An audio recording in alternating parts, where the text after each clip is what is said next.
ಸ್ನೇಹಿತರೇ ನಮಸ್ಕಾರ. ನಾನು ರವೀಂದ್ರ ಜೋಶಿ.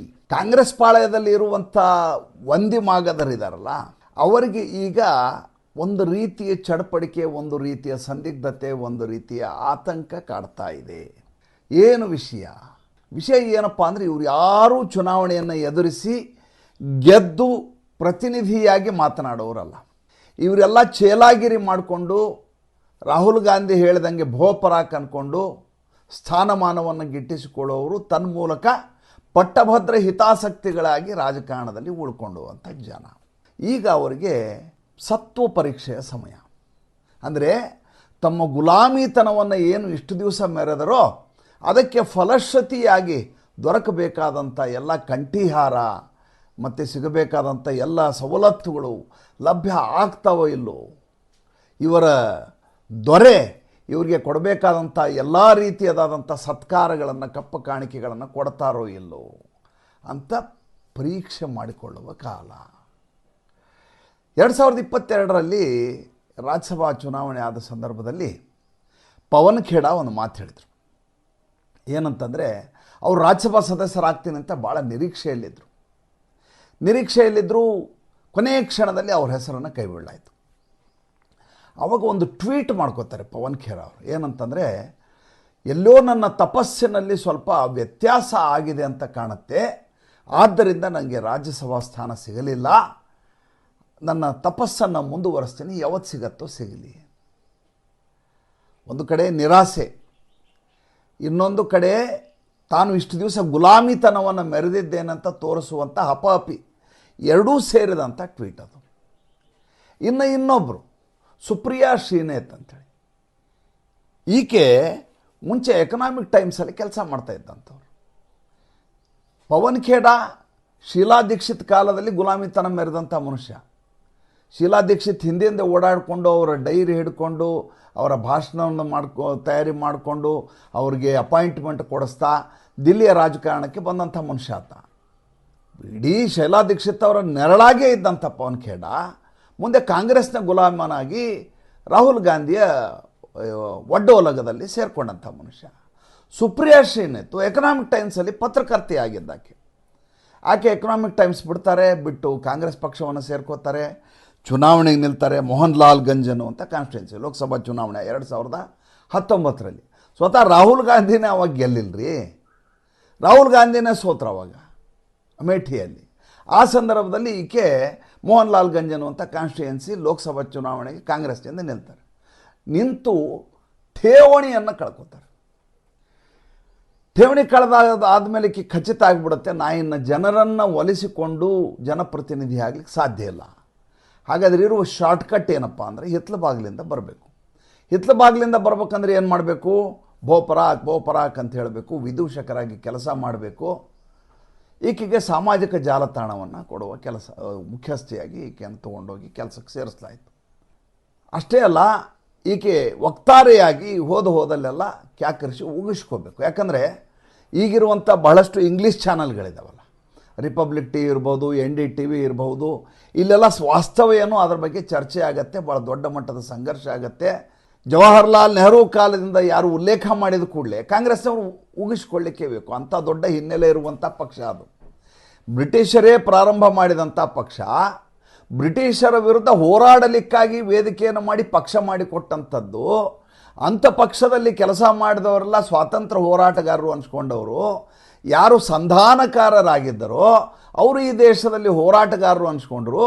ಯಾರು ನಿಜವಾಗಿ ಜೇವತ್ತೆ ಇದ್ರೋ ಅವರಲ್ಲಿ ಅಂಡಮಾನ್ ನಿಕೋಬಾರ್ನಲ್ಲಿ ಗಾಣದೆತ್ತಿನ ಹಾಗೆ ಎಣ್ಣೆ ತೆಗಿಲಿಕ್ಕೆ ಜೀವವನ್ನು ತೆಗೆದರು. ಅವರಿಗೆ ಇವರು ಹೇಡಿ ಅಂತಾರೆ, ಕ್ಷಮೆ ಕೇಳಿಬಿಟ್ರು ಅಂತಾರೆ.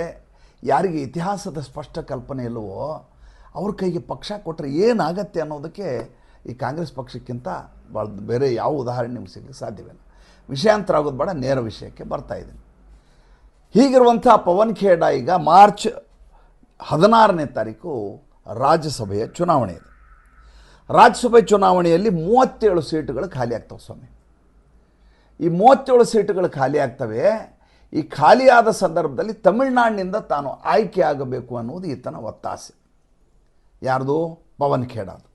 ಮಜಾ ಏನಪ್ಪ ಅಂತಂದರೆ, ಕಾಂಗ್ರೆಸ್ಸಿನ ಸ್ಥಿತಿಗತಿ ಏನು ಹಂಗಂದರೆ ತಮಿಳುನಾಡಿನಲ್ಲಿ ಕಳೆದ ಬಾರಿಯ ಚುನಾವಣೆಯ ಸಂದರ್ಭದಲ್ಲಿ 2021ರಲ್ಲಿ DMK ಪಕ್ಷ ಇವರಿಗೆ 25 ಸ್ಥಾನಗಳನ್ನು ಬಿಟ್ಟುಕೊಟ್ಟಿತ್ತು. ಆ 25 ಸ್ಥಾನಗಳಲ್ಲಿ 18 ಸ್ಥಾನಗಳಲ್ಲಿ ಗೆದ್ದಿತ್ತು ಕಾಂಗ್ರೆಸ್ ಪಕ್ಷ.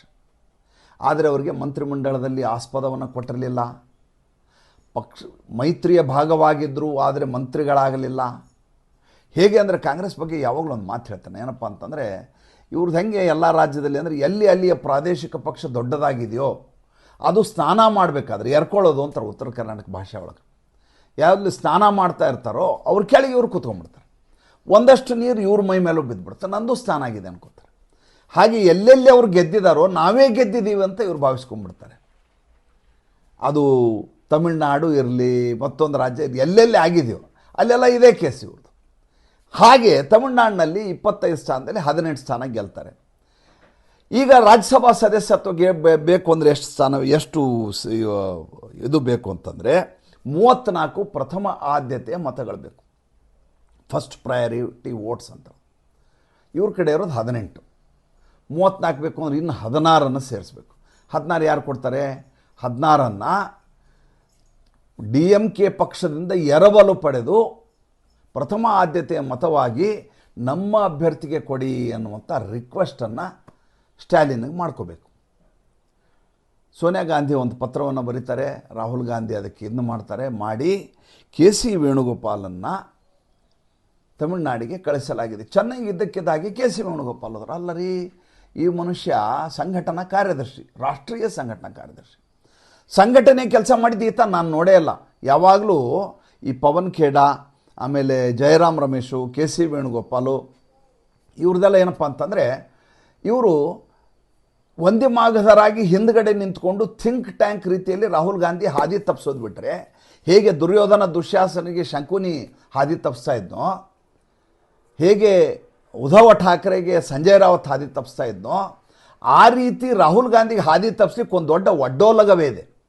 ಆ ಒಡ್ಡೋಲಗದ ಅಧ್ವರ್ಯುಗಳು ಯಾರು ಅಂದರೆ ಈ ಪವನ್ ಖೇಡಾ ಮತ್ತು KC ವೇಣುಗೋಪಾಲು, ಜಯರಾಮ್ ರಮೇಶ್ ಬರ್ತಾರೆ. ಜಯರಾಮ್ ರಮೇಶ್ ಆಲ್ರೆಡಿ ರಾಜ್ಯಸಭಾ ಸದಸ್ಯ, KC ವೇಣುಗೋಪಾಲ್ ಕೇರಳದಿಂದ ಲೋಕಸಭಾ ಸದಸ್ಯರಾಗಿ ಗೆದ್ದಿದ್ದಾರೆ. ಇನ್ನೊಬ್ಬರಿದ್ದಾರೆ ಮಲ್ಲಿಕಾರ್ಜುನ ಮುತ್ಯ ಅಂತೇಳಿ. ಈ ಮಲ್ಲಿಕಾರ್ಜುನ ಮುತ್ಯ ಅದು ಏಪ್ರಿಲ್ನಲ್ಲಿ ಮುಗಿಯುತ್ತೆ ಅವ್ರ ಟರ್ಮ್. ಹೀಗಾಗಿ ಈ ಬಾರಿ ನನಗೊಂದು ಅವಕಾಶ ಸಿಗುತ್ತೆ ಅನ್ನೋದು ಈ ಪವನ್ ಖೇರಾನ ನಿರೀಕ್ಷೆ.